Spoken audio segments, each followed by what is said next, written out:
there, and welcome back to another episode of Unbound the Pod. This episode is going to be a little bit more theoretical because I'm going to take apart the system, as in, what does that even mean? So I suggest that you listen to this when you have a little bit of brain space so you can think alongside me.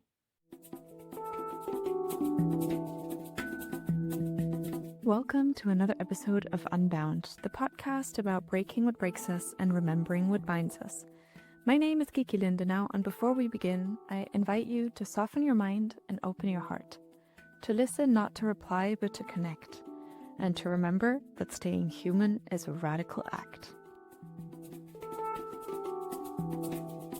I say the system a lot. The system is broken. The system is inherently violent.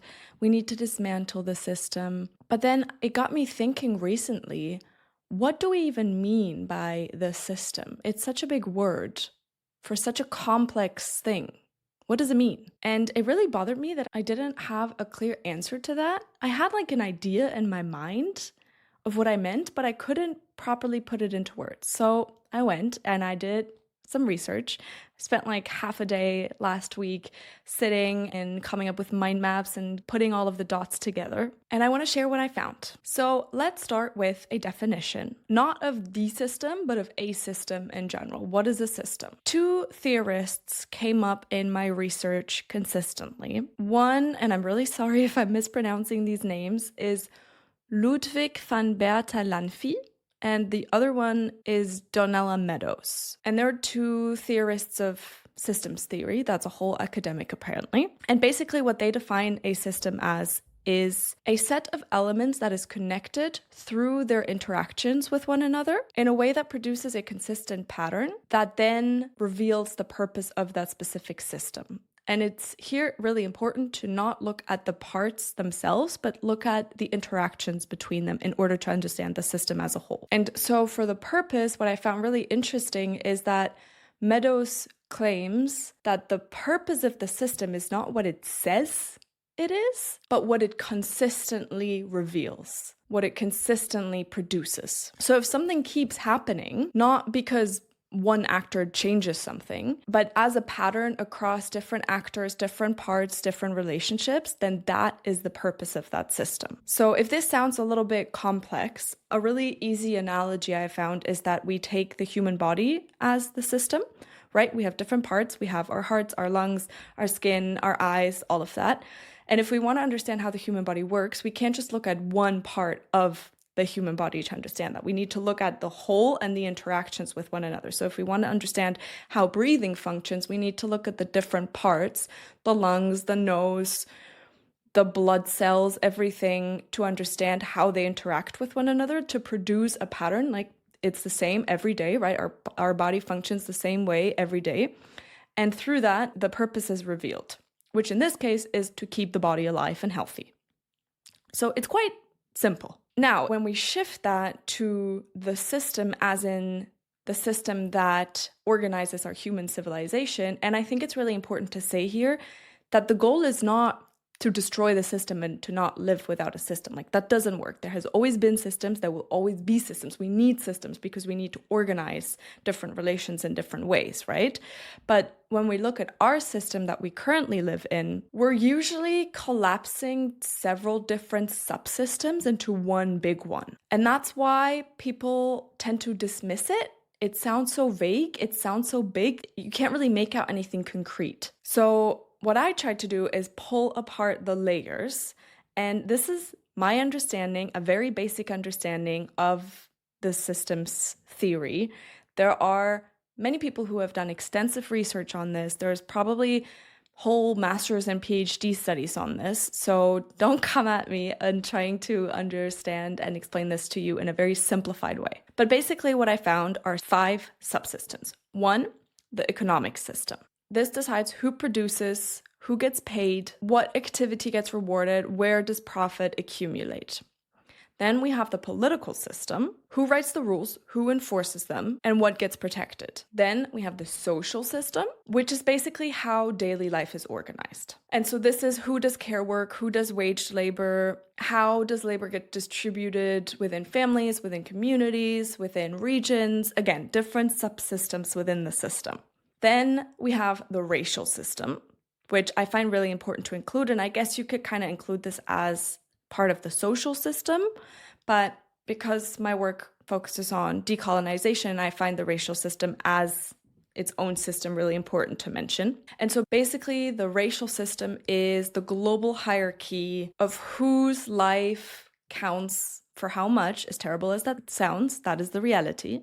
Whose labor is cheap, who is allowed to move freely, whose land is available for grabs and for resources. And then the last one, and this one is sort of like the glue holding everything together so you can apply it to every single one of the other systems, is the cultural system. And so the cultural system is basically the narrative that tells us what is normal, what feels deserved. It's basically all of the stories that we absorb as children before we can question them. So when we talk about deconstructing ourselves, we're trying to deconstruct the cultural narrative of what we've been told all of our lives is normal. And then what's really important to understand about these 5 layers is that they are interconnected. They hold each other up, they reinforce one another, and you can really see a correlation between each and every one of them. For example, the economy needs political protection, right? The political actors decide how much the markets are regulated and how much they're not. That has economic consequences. Then the political system needs cultural legitimation to avoid a revolution. We need to give our political actors legitimacy in order for them to be able to rule without us questioning them. The social system absorbs the economic pressure. So basically, when capitalism says this work gets paid and this work doesn't, for example, wage labor, which is often historically taken upon by men, and care labor, which is feminized, so it's rather females taking on this work because we live in a patriarchal social system. The social system absorbs the economic pressure. So we, through how we view our roles in these systems, make the economic system possible. And then the racial hierarchy makes global inequality feel normal. So we don't question why the global south is poorer than the global north, why capital accumulates in the global north. These things are just kind of normal, right? That's how the world works. And this is where culture ties in. We accept these things as normal. Culture tells us that's just the way that things are, and then we accept them. So if this was a little bit complicated, I totally understand, and I want to make sure that I ground it in something tangible. I was in Amsterdam last week for Amsterdam Cocoa Week, which is a big conference on chocolate and cocoa. I work in the cocoa sector, and I thought, that is actually the perfect example to show this on a real life example of how in the cocoa sector, in the supply chain, each system is present and we can kind of take it apart, and then also how they interact with one another. So most of the world's cocoa is grown in West Africa, in Ghana and Cote d'Ivoire, where smallholder farmers grow and harvest cocoa beans and then sell them for export onto the global markets. Those beans then move through different stages in the supply chain, such as through traders, processors, multinational companies, and then end up in the supermarkets in whatever city you live in for us as consumers to buy. So 5 systems, 1 supply chain.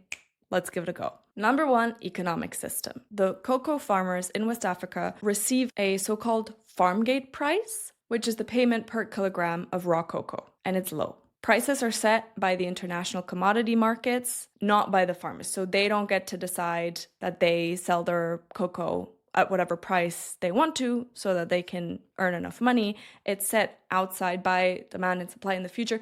Way too complicated, but just be aware of that. It's not them setting the price. But then when we buy chocolate in supermarkets, I don't know if you've noticed, they've actually become a lot more expensive. That money doesn't go to the farmers, right? That money goes to branding, retailing, packaging, which is usually in the global north. So what we see as a pattern throughout history and across companies and across ethical sourcing campaigns is that producers stay financially vulnerable while corporations, companies, capture most of the value, make most of the money. Not because the individual executives of those companies are terrible people and are plotting harm, but because the economic system, capitalism, that we live in rewards cost minimization and capital accumulation. That is the pattern that we consistently see, not just in the cocoa sector, but in general, capitalism producing, keep production costs as low as possible, and accumulate wealth at the end of the supply chain where the rich are getting richer and the poor are getting poorer. That pattern reveals the purpose. So when they tell us capitalism is there to take care of everybody and make everybody feel good, no. The goal of capitalism is to accumulate capital at the end of the supply chain. Okay, let's move on to the political system.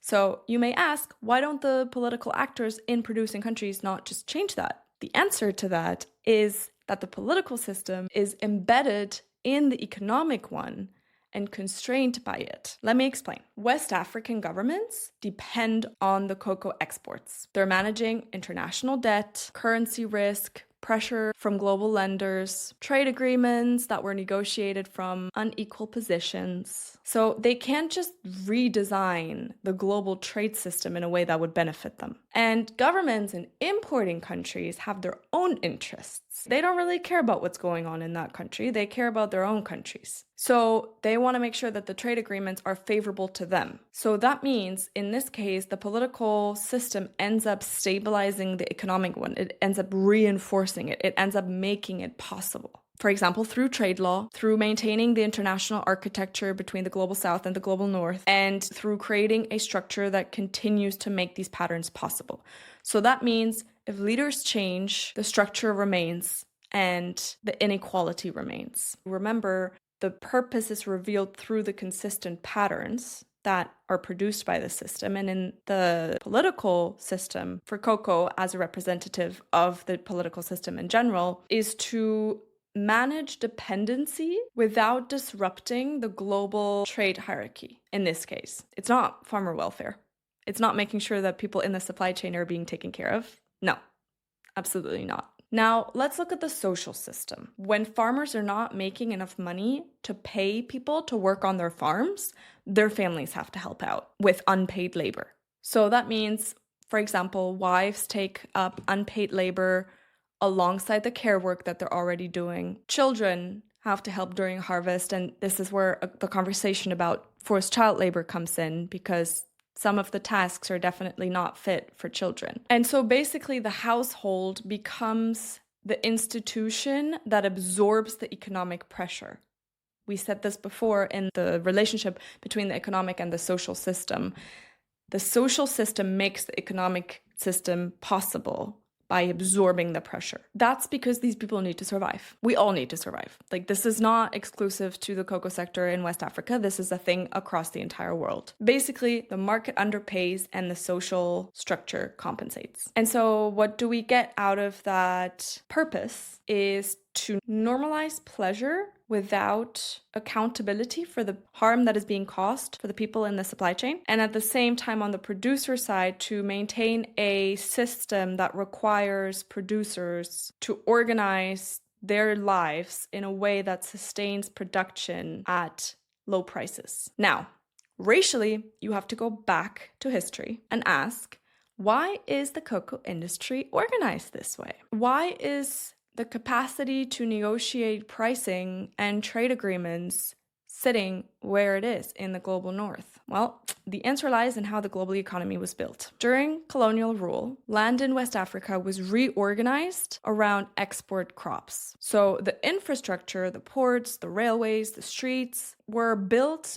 to move resources outward, to be able to ship them towards European markets. The logic behind that is extraction. That is the main purpose of the racial/economic system, is to extract. Now, you may think colonialism is over, that doesn't apply anymore, but these structures stayed exactly the same after the former colonies gained their independence. The trade routes stayed the same. You have commodities going from the global south to the global north. The economic positioning stayed. The global south has less economic power than the global north, so they are more dependent. And the institutions that today carry global trade were designed at a time where these colonial structures were very much in place, and so they continue until today. And so basically what we see as a result of the global hierarchy is that formerly colonized regions remain positioned as the suppliers of raw materials. They then get shipped to the global north, the former colonizers, where value is added, which then results in the accumulation of capital in those countries, whereas the former colonized countries get paid the absolute minimum. And what we need to remember about this is that this structure is racial. It's not individual. It's not by chance. It's based on the belief of white supremacy. And this was built into the structure. And so this gives us a good idea of the purpose of the racial system, right? It's literally just to maintain the global hierarchy in which the former colonized regions remain in service of the global north. That's it.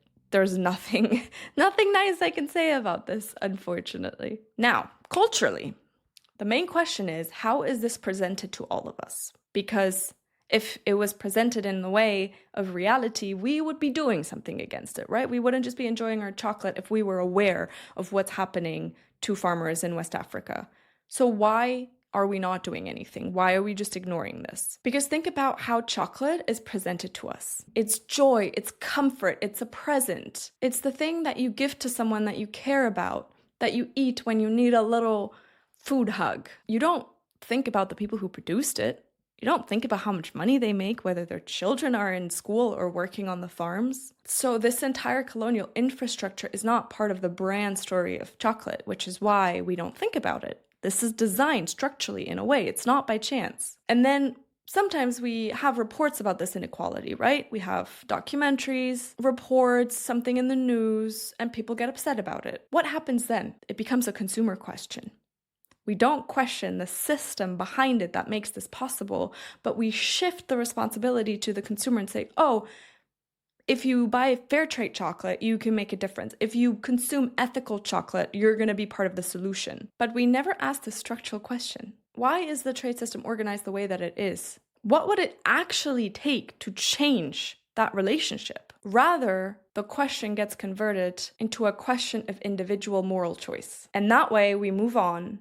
We think we're contributing to a more just system, but in reality, nothing changes. And that way, we keep the cultural narrative up that by now paying a higher price or buying fair trade chocolate or whatnot, the problem is solved. Chocolate can once again be a product of joy and comfort. And so when we look at this system throughout time and space, and not just necessarily in the cocoa sector, but in general, the cultural narrative that is being repeated to us has the purpose of ensuring that inequality is framed as, well, unfortunately, that's just how things are. And for us to not question the structure behind it. And we see Western corporations who then try to implement a more ethical approach as the problem solvers, rather than realizing that in the system itself, they can't solve the problem if they continue to pursue a capitalist way of making chocolate, because remember, the purpose of the economic system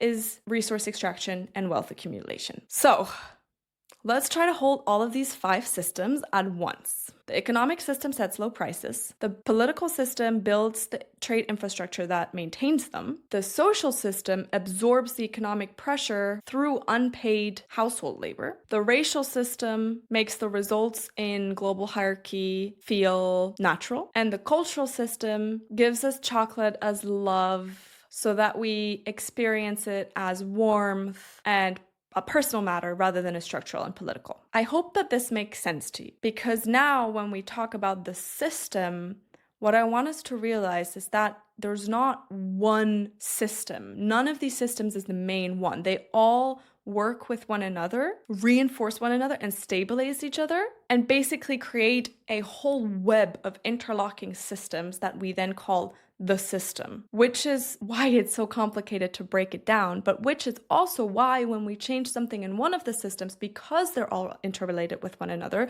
it has an effect on the other systems as well. So that gives us a lot of touching points, a lot of entry points for change. And if you want to know what these entry points of change are, make sure that you subscribe to the Unbound Pod, because I'm going to be making an episode about this very soon. And your support really means a lot, because it's the reason why I continue to do this. So if you like this episode, please send it to a friend.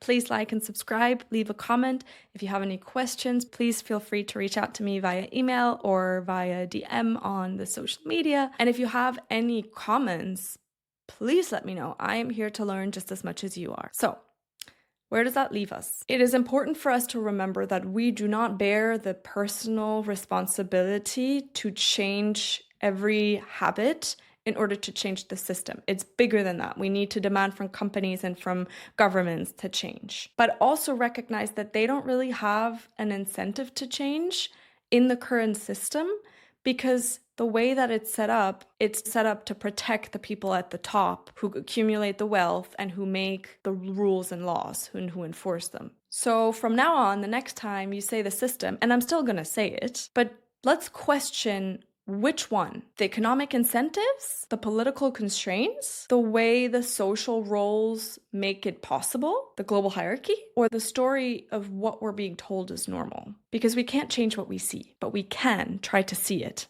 And once we see it, we can't unsee it.